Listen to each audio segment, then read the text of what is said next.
संबलपुर जिला जुजुमुरा ब्लॉक मेघपाल पंचायत अंतर्गत सरकारी उन्नीत उच्च विद्यालय मेघपालर प्रथम वार्षिक उत्सव आद्यम महासमारोह अनुष्ठित हो जाइछि।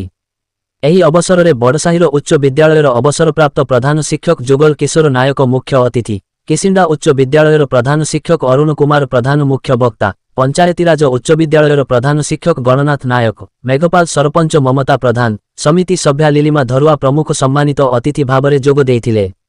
शिक्षयित्री चिन्मयी भोई सभा और जागेश्वरी सा मंच संचालन करथिले। सभा कार्य विद्यालय परिचालना कमिटीर सभापति तथा अन्य सभ्य माने उपस्थित रहिथिले।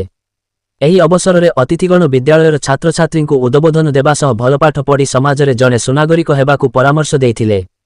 एही अवसर में विद्यालयर छात्र छात्री मानक पक्षरु आकर्षणीय नृत्य गीत कार्यक्रम मंच में परिवेषण करा जायथिला। एथिरे विद्यालयर सबु छात्र छात्री तथा अभिभावक माने उपस्थित रहिथिले।